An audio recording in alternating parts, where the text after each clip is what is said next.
What I'd like to share with you today is a story from the Qur'an, and before I do, just some introductory comments.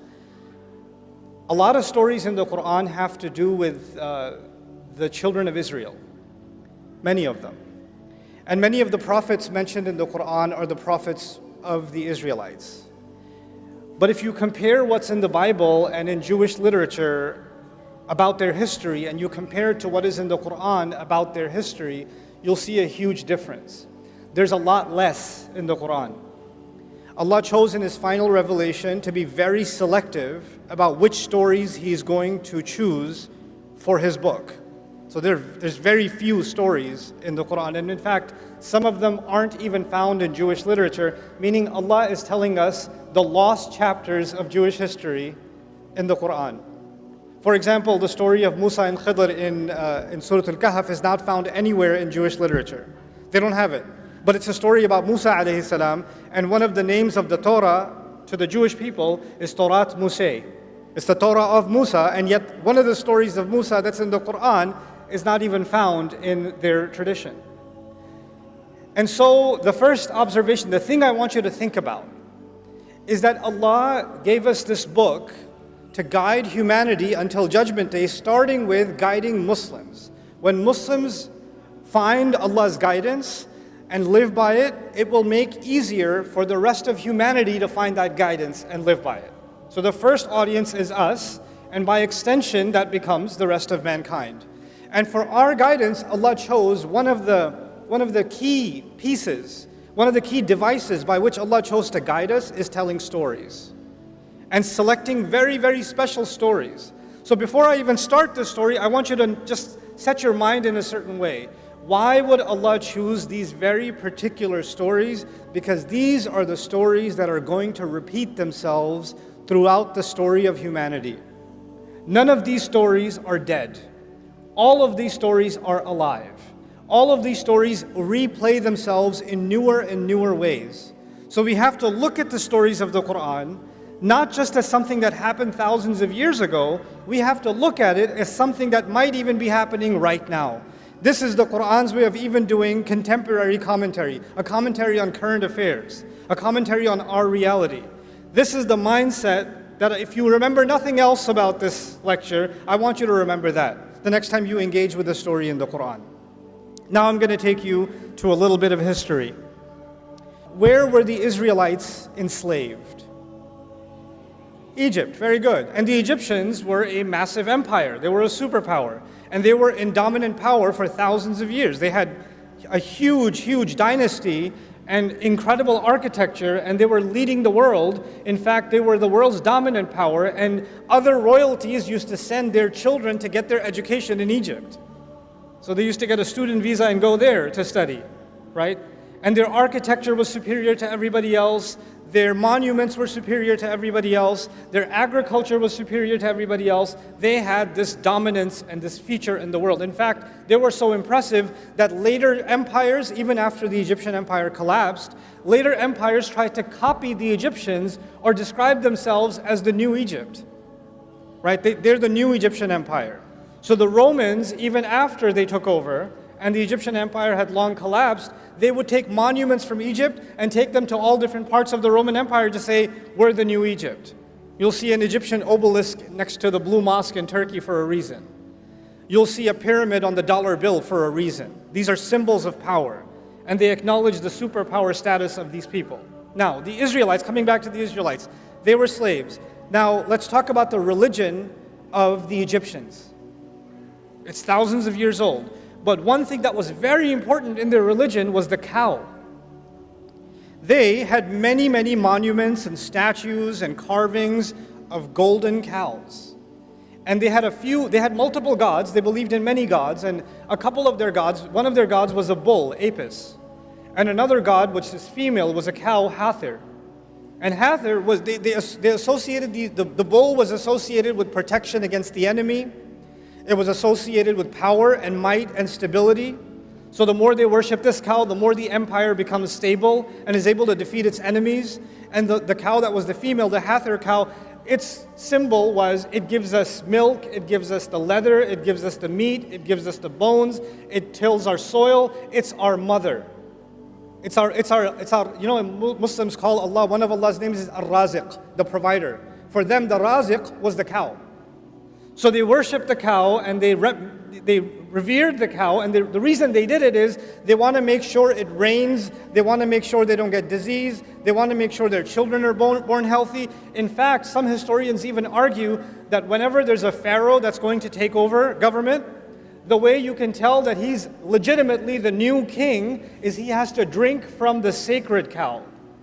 He has to have the divine cow's milk for him to be associated with that power. They even believe that the sun rises from the east and the west. A cow carries it from the sun and takes it to the east. It takes it to the west. That's what they believed about the cow. Now, I don't want to give you a lecture about the Egyptian religion, but I do want you to know something about it. The cow was a big deal. The cow was a very big deal. Now, the Israelites were enslaved under the Egyptians for many generations. So there are many generations of Israelites who were born and they don't know what it means to be free. They've never known it. Their father didn't know it, their grandfather didn't know it, their great-grandfather didn't know it. All they know to be is slaves of a master class race that treats them like animals. That's the best case scenario. Many times they treat them worse than animals, and they're used to living like that. That's how their life looks. And they've accepted that as their fate. For many, many generations, this has been going on. And in that environment, another side note that I want you to know is the Israelites are the children of Israel. And Israel, if you go back further up, these are the children of Ibrahim alayhi salam. These are the children of Abraham. Means this, what I'm trying to tell you is these are the Muslims. The Muslims are born of that time.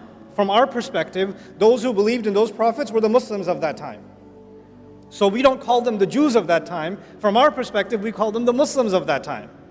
They're being born into slavery under a superpower, and their next generation doesn't even know what it means to be free. They're born under the choke of a superpower. And what happens to young men and women that are raised as a minority, as a degraded, inferior minority that is under the chokehold of a larger superpower? You start thinking to yourself, consciously or subconsciously, man, these people, they have better roads, they have cleaner houses, they have more beautiful clothes, they're so much smarter, look, they're so much healthier, they're so much stronger, they keep on winning and winning, everything about their life is beautiful. My God, they have it all. I mean, they're kuffar, but they're awesome. Look at their streets, look at their neighborhoods, look at their highway system, look at their technology, look at their agriculture, and look at where we live. Fine, we're the believers, but we're also losers. Yes, they are the kuffar, but they are, oh my God, look at them. So they develop this kind of a love-hate relationship with their master. We hate the master because he's enslaved us, but we also kind of love the master because they live the life, man. They live the life. This is the environment in which the Israelites spent many generations. Now, let's fast forward. Allah reveals the message to Musa alayhi salam. There's a conflict between Musa and Pharaoh, and eventually the Pharaoh drowns, and the Israelites are finally free. Yes? They're no longer living in slavery. After being enslaved for generations, now they get a taste of freedom. Now they have a taste of freedom. And in that time, many adventures happened. I'm going to highlight two of them if time permits. I have so many things to share with you about this story, but I'm trying to be as selective as I can because I respect two things. One, the time that I've been given. Two, your attention span. But I do want you to at least take two parts of this story with you that I'm going to just be selective about. Okay. So they're out in the desert. They're free now. And Allah says to Musa alayhi salam that Allah calls Musa alayhi salam to meet with him. So he's going to leave the Israelites behind and he's going to go meet with Allah on the mountain. And the mountain is not that far. The mountain of Tur is not that far. So he leaves them behind. He leaves his brother Harun and he goes to meet with Allah. But he shows up early. He shows up early. And Allah asks him, مَا أَعْجَلَكَ عَنْ قَوْمِكَ يَا Musa. Musa, why did you show up early? What rushed you away from your people? Why did you show up so early? And of course he says, لِتَرْضَى عَجِلْتُ إِلَيْكَ رَبِّي لِتَرْضَى. I rushed to you, my master, so you could be happy. Obviously, if you're going to please Allah, like we go to the masjid earlier for Jum'ah, it's more rewarding, isn't it? So he rushed to Allah to make him happy. I won't go into that part of the story. The part I want you to focus on with me is what Allah tells him. And what he tells Allah. He says, Hum ula'i ala athari. No, they're just a few steps behind me. They're just a few steps behind me. I want you to remember two meanings of that. When Allah said, why did you rush?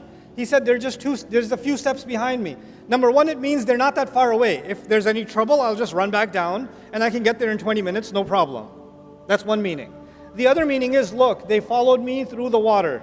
They followed me and they fought their fear against the Pharaoh and they crossed this desert with me and they've seen so many miracles. I'm pretty sure they're going to respect my leadership if I'm just gone for 10 extra days. Nothing's going to go wrong. They're still on my footsteps. They're still, I'm pretty sure they're going to be okay. And Allah says, actually, Samiri, there's a fellow named Samiri, a foreign name actually. He has put them in trouble. He's confused them. He's created chaos among them.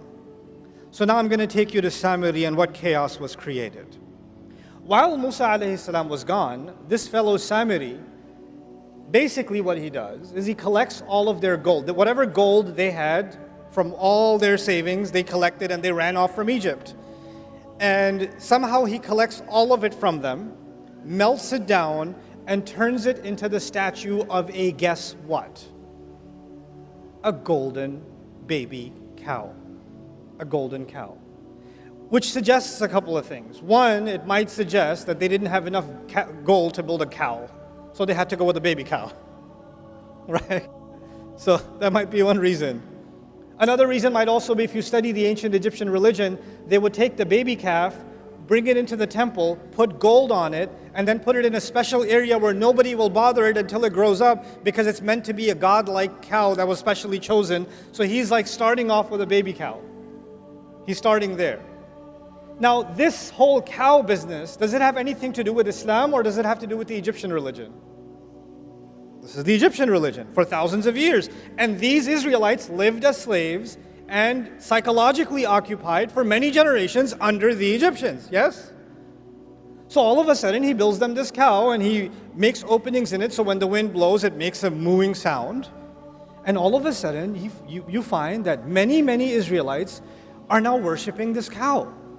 When I first read this story, I was confused. How? How do you just, hey, look what I made. Oh my God. Like, why would they just all of a sudden fall into worship of this thing? It's not an alien phenomenon to them. They've seen this kind of thing before. Where have they seen it? In Egypt for generations. But they're Muslim. They're not pagans. They're not following the religion of Pharaoh.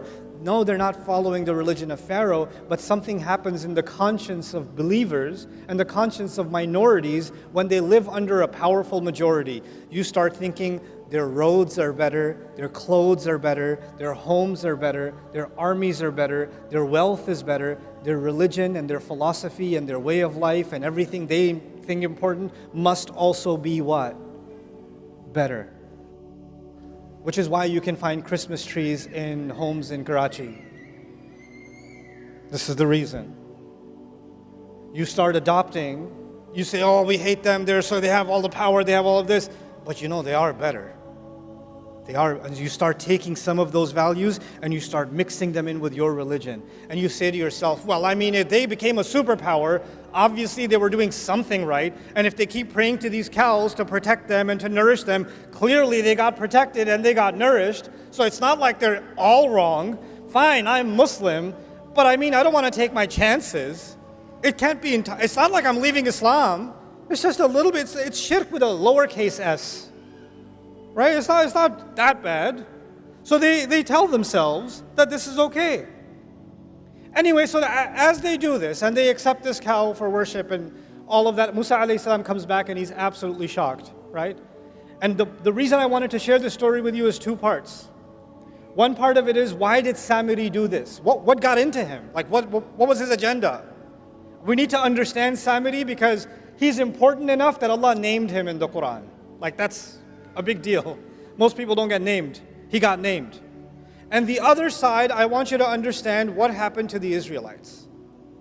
Because again, these stories will live forever. Samiri. Let's start with Samiri. Musa alayhi salam comes back and asks him, after he's done yelling at them, he yells at his brother, he gets angry at his brother. We're not talking about that. We're talking about how did he deal with Samiri. Ma khatbuka ya Samiri? Hey, what's your deal, Samiri? What'd you do this for? Why did you do this? And he has the strangest answer. He said, قَبَضْتُ قَبْضَةً مِّنْ أَثَرِ الرَّسُولِ. He said something that I found very confusing. He said, I grabbed a handful of the footprint of the messenger. If I'm translating literally, I grabbed a handful of the footprint of the messenger. When I read that in the Qur'an, look, I'm an inquisitive person. I don't just say, oh, okay, and I move on. I say, what? Huh? What? Footprint, messenger? The messenger's all the way up. Did he follow Musa alayhi salam and grab some dust of his footprint? What's going on? Then you read the commentaries and you find many people commenting, many mufassirun commenting, that he somehow saw Jibreel alayhi salam on a horse. And the horse, everywhere the horse stepped, plants started sprouting. So he saw that the footsteps of the horse of Jibreel alayhi salam produces life. So he grabbed a little bit of the dust from under the hoof of the horse of Jibreel alayhi salam, and he put that onto the cow, and the cow came to life. Except none of that is in a hadith, none of that is authenticated by the Sahaba, none of that is found in the Qur'an. And according to Ibn Ashur rahimahullah, I'm very impressed with his work in his tafsir at-Tahrir wa Tanweer, says this has no authenticity at all. Even goes against the text of the Qur'an. So then what does it mean that I grabbed a piece of the footprint of the messenger? I'd like to offer an alternative understanding. You remember I said the word athar. Musa alayhi salam was with Allah. Allah said, why did you come so quickly? He said, they're right behind my footsteps. Remember footsteps? Hum ula'i ala athari. And it meant two things. It meant footprint. What else did it mean? That they're closely following me. Samiri sees an opportunity. These people, their Islam is not that strong. They don't really understand the revelation, but they're culturally still very attached to the dominant culture of the Egyptians. I can create a religion, an alternative religion that I'm not going to say it's not Islam. I'm not going to say it's shirk. I'm not going to say it's the religion of the pharaohs. I'm still going to call it Islam, but I will create a cult within them that are still impressed with the old ways, and that way I will have a handful of the kind of impact and following that is meant for the messenger. They will take me as a lesser kind of messenger. They won't officially call me a messenger, but they're going to follow me cult-like anyway. And so there is Islam given to prophets like Musa alayhi salam, and then there are cults that people like Samiri run by taking the gold of the people and giving them something they want, giving them something pagan. Of course, that never happened in Islamic history ever, especially not in South Asia. Especially. The kind of cults that we create, in which we identify certain people as so connected and so they have connection with the ghaib and they have these powers and all of this. None of this stuff was Islam. None of this stuff. And Allah warned us this will happen with the story of Samiri. But it goes a step further. Allah Azza wa Jal told us in the Qur'an that when Musa alayhi salam was on the mountain, when he was on the mountain, Allah told Musa alayhi salam, by the way, even among your believers, even among the Muslims, سَأَصْرِفُ عَنْ آيَاتِي الَّذِينَ يَتَكَبَّرُونَ فِي الْأَرْضِ بِغَيْرِ الْحَقِّ. I'm going to turn away from my revelations those who are arrogant in the world, those who seek to be great themselves. What did Samiri want? He wanted a following. He wanted to make money off the people. He wanted to become the religious leader. He wanted to become the cult leader. He wanted power in the world. Allah says, people like that, I will turn them away from my ayat. And then all the others, why did they follow him? Here's another subtle point that I really, really want to make sure you remember. We have a concept of God in Islam. And the Egyptians had different gods, deities in their religion. And Hinduism has gods. Christianity has a concept of God. Judaism has a concept of God. What separates Islam's concept of God, especially from pagan religions? Especially like the religion of the Egyptians. The religion of the Egyptians, the way, if you can understand this simply, it's transactional. I give the God something, he gives me something back. I sacrifice something for that God, He gives me freedom. I make sure I build a golden statue in his name, he protects the country, etc., etc. It's always a transaction. You give, we give and get, give and get, give and get. And so the Israelites are now, their concept of God itself, even though they believe in one God, has now been corrupted into a God that is transactional. So okay, we'll follow this God through the water, end up in the desert, but what kind of God is this? If he's really on our side, he should hook us up like the God of the Egyptians. He should send us rivers and vegetation and all of it. Why is he giving us this one cloud and just manna and salwa? Can you bring some salad over here? Like, fumiha wa adasiha wa bathaliha wa qithaiha wa fumiha wa adasiha. Where are the vegetables? Why isn't this God giving us a better menu option? Why? Because in their mind, their God became entirely transactional. But that's not from Islam, that's from the pagan religion. Of course, Muslims would never fall into such a trap, especially not in 2024. I made so much dua, I even prayed tahajjud, I even decided to pray 5 times, and I still failed my medical boards. Of course, we would never become transactional. I stopped praying because Allah doesn't answer my prayers on my terms. I wanted that job, I didn't get that job, and now I have to drive an Uber until I find another job. That's why I'm just disappointed with Allah, because I did my part, He didn't do His part. This was the pagan religion. This was not the religion of Islam. We started making our religion transactional. And what is the offering of those religions? They offer you the transaction. Make this offering, your child will be protected. Make this offering, it's going to rain. Make this offering, this is going to happen, that's all it is. It's all transactions. So we're done with Samiri. There are going to be Samiris in the world that are going to try to take believers away from the ayat of Allah, to pull them into cults, to keep them away from revelation. Allah described their tactic. Allah says, وَإِنْ يَرَوْا سَبِيلَ الرُّشْدِ لَا يَتَّبِعُونَ سَبِيلًا. If they see the right way, they're not going to follow it.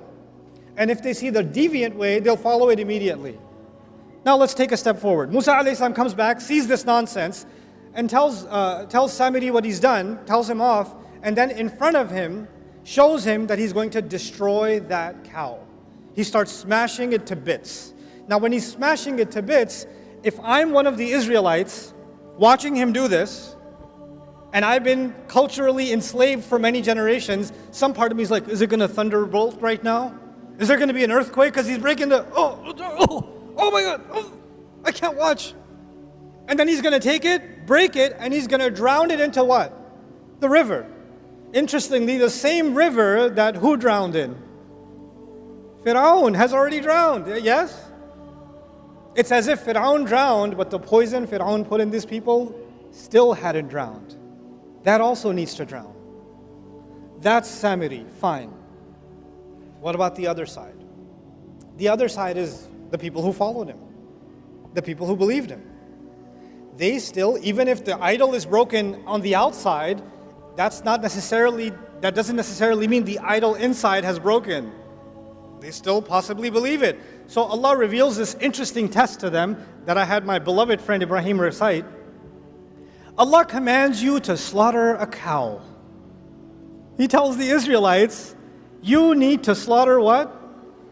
All of you are going to slaughter a cow. Now, okay, Samiri will face the curse of the cow that he wrecked.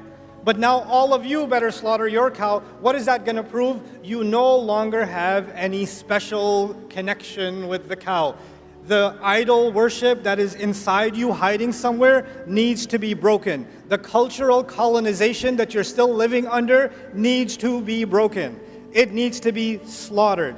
And when they first heard this, they were in shock. By the way, when Samiri asked them to worship a cow, did they do it immediately? Yeah. But when Musa asked them to slaughter a cow, did they do it immediately? No, they said, what are you kidding? أَتَتَّخِذُنَا هُزُوًا? You think we're a joke? Are you taking us for a joke? They got offended. They got shocked. What did Allah tell Musa on the mountain while they were doing this? Allah said to him, if they were to be called to the right way, they won't follow it.